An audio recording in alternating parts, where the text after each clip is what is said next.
Hello friends, I am Pallavi Thakur and you are watching my Lord Shiva English learning channel. How you guys? I hope you all are going well. You all are good, fantastic, awesome. And guys, welcome to my channel.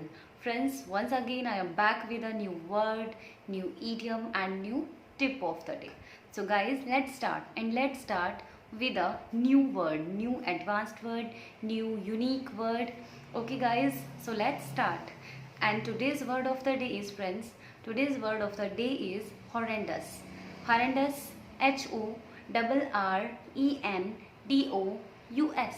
Horrendous. Horrendous means, guys, horrendous means extremely bad, unpleasant. Horrendous का मैं आपको हिंदी में मतलब समझाती हूँ. Horrendous का मतलब है गाइस बहुत ही भयानक सा होना, बहुत ही बुरा हो जाना.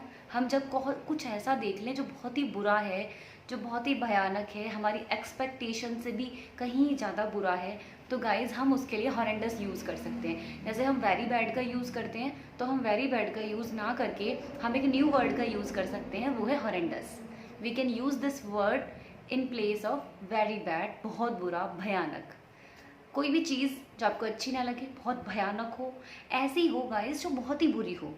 तो कोई भी एक्सीडेंट आप देख लो, कोई मूवी देखी है आपने, किसी का चेहरा बहुत बुरी तरह से जल गया है, बहुत बुरा हो गया, भयानक हो गया है, या कोई भी चीज़ जो बहुत ही बुरी है, तो आप उसके लिए गाइस आप यूज़ कर सकते हैं इस वर्ड का हॉरेंडस. ठीक है guys, I am explaining horrendous with my examples. First example is guys, first example is I have seen A horrendous movie. मैंने एक हॉरेंडस मूवी देखी. ठीक है. सेकेंड एग्जाम्पल है that was a horrendous accident. वो एक बहुत ही भयानक सा, बहुत ही बुरा सा, हॉरेंडस सा एक्सीडेंट था. सेकेंड एग्जाम्पल है guys, second example is he made a horrendous mistake. उसने बहुत भयानक वाली, बहुत बुरी वाली गलती कर दी. यानी कि जो उसकी मिस्टेक थी वो बहुत बड़ी थी, बहुत बुरी, भयानक थी, and it was a horrendous. ठीक है, बहुत हॉरेंडस मिस्टेक थी. फोर्थ एग्जाम्पल है guys, fourth example is her style was very horrendous. उसकी जो स्टाइल थी, अब वो स्टाइल किसी भी चीज़ की हो सकती है, तो वो स्टाइल बहुत हॉरेंडस थी. आई होप गाइज कि आपको इस हॉरेंडस का मतलब समझ में आ रहा है. हॉरेंडस हम यूज़ कर सकते हैं जो चीज़ बहुत बुरी लगे, बहुत भयानक लगे, that was horrendous. Okay guys, and synonyms are horrific, horrible, horrifying. ये इसके synonyms. आप horrible तो जानते ही हैं, भयानक होता है, लेकिन ये जो horrendous है, ये एक न्यू एडवांस्ड वर्ड है. ठीक है गाइज, तो आप इसको बहुत अच्छे से यूज़ कर सकते हैं, horrendous. And now time is idiom of the day. Idiom of the day is guys as easy as pie. मैं आपके लिए पहले भी एक लेकर आई थी, जैसे सिंपल मिला जुला है, इसी जैसा ही है. एज इजी एज ABC, ऐसा आसान जैसा ABC था, ऐसा मैं लेकर आई थी आपके लिए पहले 3-4 डेज पहले.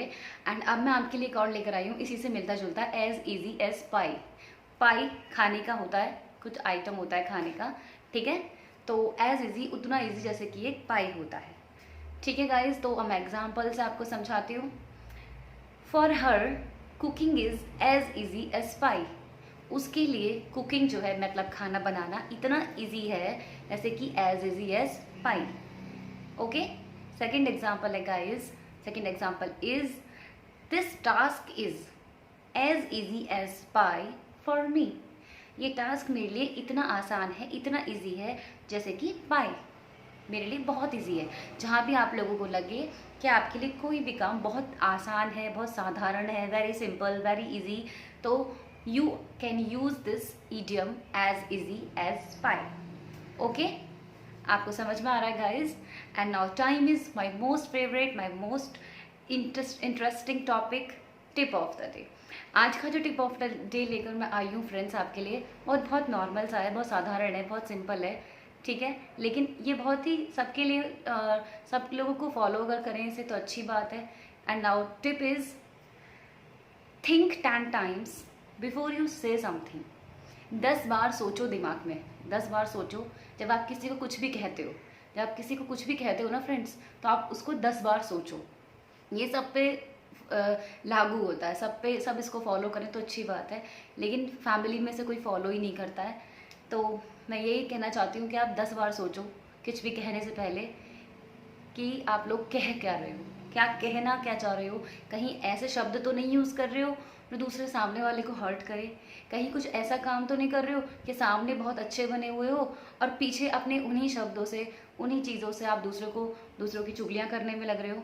तो गाइज़ आप 10 टाइम्स सोचो, 10 टाइम्स समझो उस बात को कि आप कहना क्या चाह रहे हो बोलने से पहले। थिंक 10 टाइम्स बिफोर यू से समथिंग। कुछ भी कहने से पहले अपनी बात को, वो बोलते हैं ना तोलो एंड फिर बोलो, वही वाला सीन है कि आप पहले 10 टाइम्स सोचो कि आप क्या कह रहे हो। कुछ ऐसा मत कहो कि आपने कुछ ऐसा कहा और दूसरे का पूरा दिन बर्बाद हो गया या पूरा दुखी हो गया इंसान, बहुत हर्ट हो गया आपकी बातों से। तो गाइज़ हमेशा आपकी बातें ऐसी होनी चाहिए तो दूसरे को हर्ट ना करे। अगर आप कुछ कह रहे हो, समझाने का भी कह रहे हो, तो एक हर चीज़ का एक तरीका होता है, ठीक है। तो उस तरीके को यूज़ करिए, अच्छे तरीके को यूज़ करिए, अच्छे वर्ड्स यूज़ करके भी आप दूसरे को समझा सकते हैं। लेकिन ऐसा मत बोलो, बिना सोचे समझे कुछ मत बोलो कि आपने अनाप शनाप बक दिया और दूसरे का तो हो गया दिमाग ख़राब, ठीक है। तो आप जब भी कुछ बोलो ना तो 10 टाइम्स सोच लो। तो गाइज़ आई होप कि आपको मेरा ये चैनल अच्छा लग रहा है। और हाँ गाइज़, मैं आपको एक चीज़ बताना चाहती हूँ, ये Lord Shiva English learning channel है। इस पर मैं डेली आपको मंडे टू सैटरडे तक आपको मैं ये वर्ड ऑफ द डे देती हूँ। लेकिन गाइज़ संडे को मैं एक अपने किड्स है मेरे कुशागर सिसोदिया एंड लवी सिसोदिया, तो मैं उनकी वीडियो अपलोड करती हूँ। वो बहुत इंटेलिजेंट हैं। ये उनकी जो वीडियो होती है वो रिगार्डिंग इंग्लिश रिगार्डिंग की होती है, एजुकेशन रिगार्डिंग की होती है। तो आप उनको देखिए, वो भी बहुत अच्छा लगेगा आपको वो देखकर भी। तो guys please enjoy my channel, keep watching, keep learning Lord Shiva English Learning channel, and enjoy. Please guys, please like, share and subscribe my channel. Please don't forget the press icon button also, and take care, be happy, be safe, stay home, always keep smile. Bye bye, thank you so much.